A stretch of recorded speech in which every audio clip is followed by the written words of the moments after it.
SV6 news కి స్వాగతం. ముందుగా హెడ్లైన్స్. నేను అవినీతికి పాల్పడలేదు. ఈడీ సమన్లపై కేజ్రీవాల్. మా నాన్న బాటలోనే నేను, ఆయన కల కోసం మనస్ఫూర్తిగా పనిచేస్తా. వైఎస్ షర్మిల. మాజీ సీఎం కేసీఆర్ ను పరామర్శించిన ఏపీ సీఎం జగన్. జగన్ కు వ్యతిరేక వ్యక్తులు ఎవరైనా మాకు ప్రతిపక్షమే. మంత్రి పెద్దిరెడ్డి రామచంద్రారెడ్డి. రోడ్డు మధ్యలో సభా వేదిక, షాపులకు అడ్డుగా వైకాపా ఫ్లెక్సీలు. టీడీపీ కేంద్ర కార్యాలయంలో జాతీయ అధ్యక్షులు చంద్రబాబు నాయుడు గారి ఆధ్వర్యంలో జయహో బీసీ వర్క్షాప్. ఈడీ సమన్లు పంపడంపై ఢిల్లీ సీఎం అరవింద్ కేజ్రీవాల్ మరోసారి మండిపడ్డారు. తాను ఎలాంటి అవినీతికి పాల్పడలేదని తెలిపారు. గురువారం ఆయన ఢిల్లీలో మాట్లాడుతూ బీజేపీ కక్ష రాజకీయాలకు ఈడీని వాడుకుంటోంది. ఆమ్ ఆద్మీ పార్టీ నేతలు లోక్సభ ఎన్నికల్లో ప్రచారం చేయకుండా ఆపాలని బీజేపీ చూస్తోంది. మద్యం కుంభకోణం కేసులో అవినీతి జరగలేదన్నది నిజం. బీజేపీ నన్ను అరెస్ట్ చేయాలని చూస్తోంది. వైఎస్ఆర్ తెలంగాణ పార్టీ అధ్యక్షురాలు వైఎస్ షర్మిల గురువారం నాడు కాంగ్రెస్ పార్టీలో చేరారు. ఆమె పార్టీని కాంగ్రెస్ పార్టీలో విలీనం చేశారు. బుధవారం సాయంత్రం షర్మిల విజయవాడ నుంచి నేరుగా ఢిల్లీ వెళ్లారు. భర్త అనిల్ తో కలిసి ఏఐసీసీ ప్రధాన కార్యాలయానికి చేరుకున్నారు. అనంతరం నిర్వహించిన కార్యక్రమంలో ఖర్గే, రాహుల్ గాంధీ సమక్షంలో కాంగ్రెస్ లో షర్మిల చేరారు. పార్టీ అధ్యక్షుడు మల్లికార్జున ఖర్గే, పార్టీ అగ్రనేత రాహుల్ గాంధీ సమక్షంలో ఈ కార్యక్రమం జరిగింది. కాంగ్రెస్ విజయం సాధించిన విషయాన్ని గుర్తు చేసిన షర్మిల, కాంగ్రెస్ పార్టీ విజయం సాధించాలనే ఉద్దేశంతోనే వైఎస్ఆర్టీపీ ఎన్నికలకు దూరంగా ఉందని చెప్పారు. రాహుల్ గాంధీని ప్రధానిని చేయడం తన తండ్రి వైఎస్ఆర్ కళ అని, ఆ కళను నెరవేర్చడానికి కృషి చేస్తానని షర్మిల వివరించారు.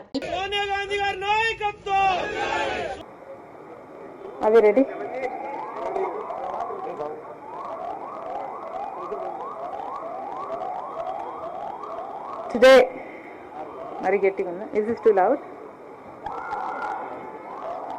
Today, I am very happy to be merging YSR Telangana Party into the Congress Party.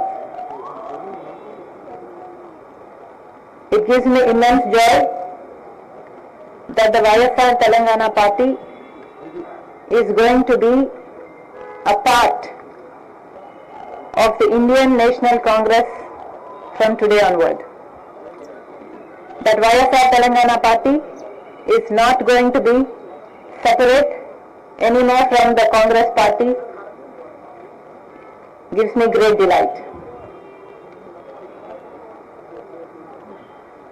Dr. Y.S. Rajshekar Reddy, the legendary leader of the Telugu people, not only served the Congress Party all his life, but also gave his life serving the Congress Party. And today it would give him great joy that his daughter is following in his footsteps and is going to be a part of the Congress Party itself. The Congress Party is still the largest secular party of our country. The Congress Party has always upheld the true culture of India. The Congress Party has built our nation foundations up. The Congress Party has unwaveringly served all communities, uniting all sections of the people of India. I truly honor the Congress Party because it is the most secular party, the largest secular party of the country. BRS అధినేత మాజీ ముఖ్యమంత్రి కేసీఆర్ ను AP ముఖ్యమంత్రి YS Jagan Mohan Reddy పరామర్శించారు. కేసీఆర్ ఆరోగ్య పరిస్థితిని జగన్ అడిగి తెలుసుకున్నారు.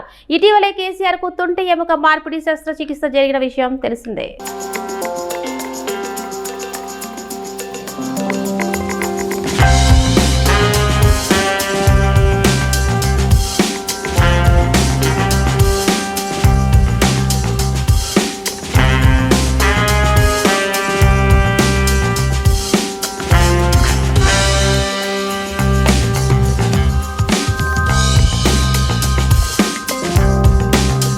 తెలంగాణ పుట్టుకను కూడా అవమానించిన party BJP. BRS party working president KTR అన్నారు. ఆచరణ లేకుండా వాళ్ళు పూర్తి స్థాయిలో క్రియాహీనంగా వాళ్ళు ఉంటే, ఇంకోవైపు బీజేపీ గత 10 సంవత్సరాలు తెలంగాణ గిట్టకుండా తెలంగాణ పేరే మాకు పడది అన్నట్టు అడుగడుగున అవమానించింది. తెలంగాణ పుట్టుకను కూడా అవమానించిందే ఈ ప్రధానమంత్రి మోడీ గారు.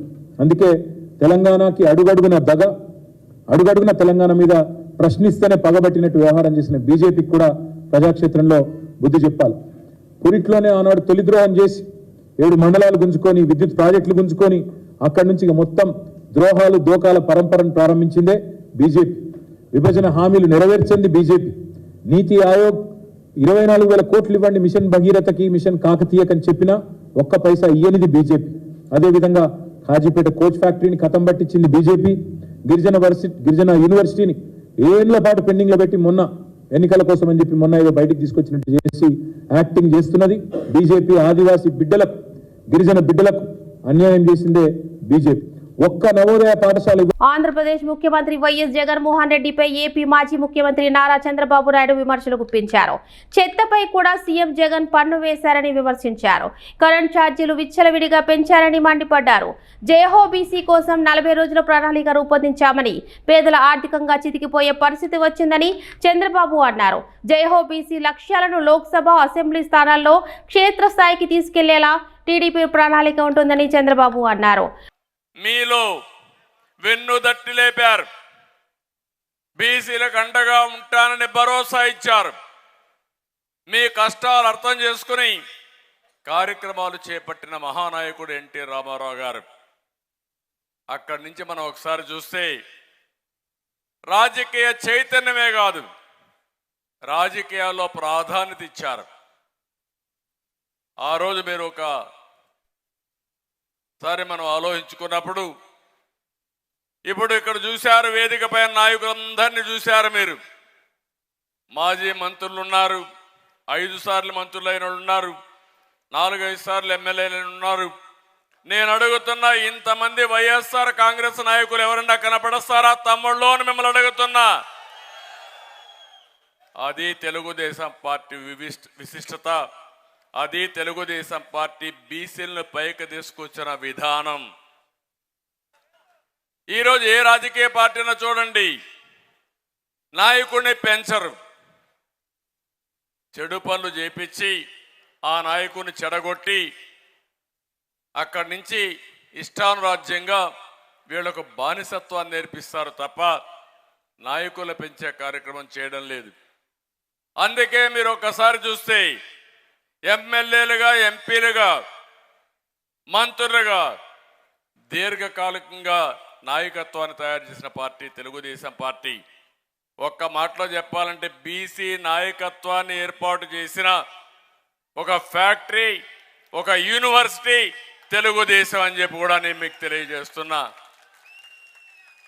ఇక్కడి నుంచి ఇంకొక పక్క మీరు ఆలోచిస్తే, స్థానిక సంస్థల్లో మన నాయకుడు ఎన్టీ రామారావు గారు ముఖ్యమంత్రిగా ఉన్నప్పుడు 20% రిజర్వేషన్లు పెడితే, నేను వచ్చిన తర్వాత దాన్ని 34% రిజర్వేషన్లు పెంచి తద్వారా కొన్ని లక్షల మందిని నాయకులుగా తయారు చేశాం. సీఎం జగన్ కు వ్యతిరేకంగా ఎవరు పనిచేసినా తాము ప్రతిపక్షంగానే చూస్తామని మంత్రి పెద్దిరెడ్డి రామచంద్రారెడ్డి అన్నారు. చిత్తూరు నాగయ్య కళాక్షేత్రంలో నిర్వహించిన జిల్లా స్థాయి పింఛన్ పంపిణీ కార్యక్రమంలో ఆయన పాల్గొన్నారు. అనంతరం పెద్దిరెడ్డి మీడియాతో మాట్లాడుతూ షర్మిల కాంగ్రెస్ పార్టీలో చేరడంపై స్పందించారు. జగన్ పై వైకాపాకు చెందిన పూతలపట్టు ఎమ్మెల్యే ఎంఎస్ బాబు విమర్శలు చేయడాన్ని పెద్దిరెడ్డి ఖండించారు. ఎవరినైనా కూడా మేము అదే దృష్టిలో చూస్తాం. అతను మొట్టమొదట తాను ఆత్మ విమర్శ చేసుకోవాలి. అతను ఒక జెడ్పీటీసీగా ఓడిపోయిన వ్యక్తి. ఆయన్ను ఏ విధంగా తీసుకొచ్చాము, ఆయనకు ఏ విధంగా అండగా నిలిచాము, ఏ విధంగా అన్ని ఇబ్బందులు ఎదుర్కొని వారిని శాసనసభ్యుని చేశాము. అంత ఇంగిలిక జ్ఞానం లేకుండా ఎవరో రెచ్చగొట్టే విధంగా మాట్లాడడం అనేది సబబు కాదు. ఇప్పటికైనా కూడా మించిపోయింది లేదు. ఎంఎస్ బాబు ఆత్మవిమర్శన చేసుకొని తిరిగి వైఎస్ఆర్ కాంగ్రెస్ పార్టీకి మద్దతు ఇచ్చే పరిస్థితుల్లో ఉండాలి. కర్నూలు జిల్లాలోని జిల్లాలోని పాణ్యం నియోజకవర్గంలో వైకాపా ఆధ్వర్యంలో ఏర్పాటు చేసిన సామాజిక సాధికార యాత్ర సభ ఏర్పాట్లు స్థానికులను ఇబ్బందులకు గురి చేశాయి. చిన్నమ్మ సర్కిల్లో రోడ్డు మధ్యలో వేదిక ఏర్పాటు చేయడంతో వాహనదారులకు తిప్పలు తప్పలేదు. రోడ్డుకు ఇరువైపులా బారికేడ్లను ఏర్పాటు చేసి వైకాపా ఫ్లెక్సీలను పెట్టారు. దీంతో అక్కడ ఉన్న షాపులు పూర్తిగా కనిపించక ఇబ్బందికరంగా మారిందని వ్యాపారులు వాపోతున్నారు.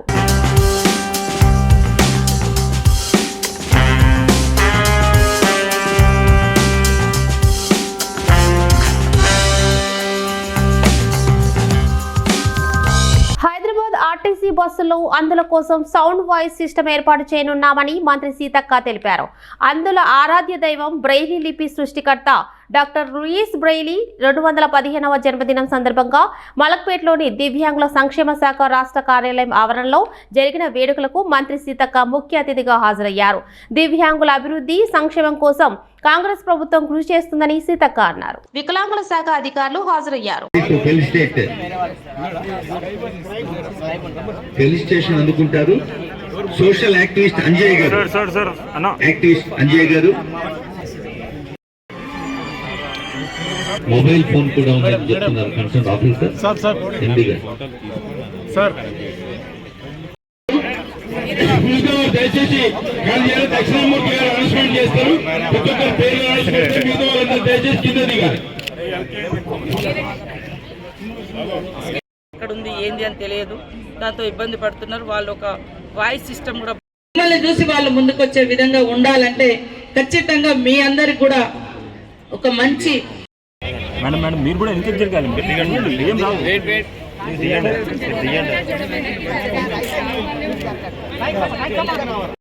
సెల్ఫ్ కంట్రోల్ చేసుకోవాల్సిందిగా రిక్వెస్ట్ చేస్తున్నాం.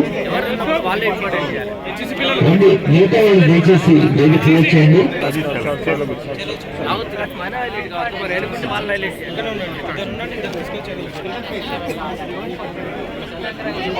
అల్వాల్ సర్కిల్ పరిధిలోని వెంకటాపురంలో 45 గజాల్లో నిర్మించిన బహుళాంతస్థ నిర్మాణం కూల్చివేత వివాదాస్పదంగా మారింది.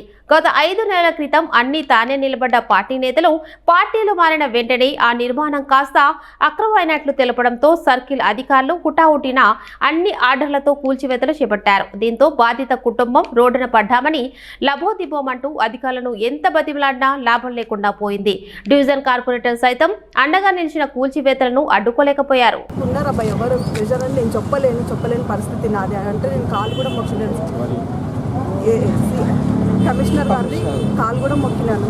ప్లీజ్ సార్ మిమ్మల్ని ఇట్లా కట్టుకుంటున్నాము, 4 పిల్లలు, మా పాప చూస్తే హార్ట్ పేషెంట్ ఉంది, ఆమెకు ఒంట్లో బాగుండదు అని అన్నప్పుడు సరే అని చెప్పినాడు. దాని తర్వాత ఇప్పుడు ఇట్లా వచ్చి తీసుకొని కూలగొట్టడం మాకు అసలు ఏం అర్థం కాని పరిస్థితి. అయోమయంగా ఉన్నాము. 5 months ముందట నువ్వు ఒప్పుకున్నావు, సరే మీకు బస్తీలో ఎవరైనా అబ్జెక్షన్ చేస్తే నేను వచ్చి కూలగొడతా అన్న మనిషివి. ఇప్పుడు మాకు బస్తీలో లెటర్ రాసినాం సార్, ఎవరికి అబ్జెక్షన్ లేదని కూడా ఇచ్చినాము. అందరు సంతకాలు పెట్టేసి ఆ లెటర్ అన్ని చూడట్లేదు ఆయన. అసలు ఏం ఫస్ట్ ఏమో బస్తీలో అబ్జెక్షన్ చేస్తే నేను కూలగొడతా, నాకేం ప్రాబ్లం లేదు అన్నాడు. ఇప్పుడేమో నాకు ఎవరు ఈ లెటర్ ఇచ్చినా ఏది ఇచ్చినా ఏం చేసినా నాకు సంబంధం లేదు, నేను కూలగొట్టేదే అని అన్నాడు.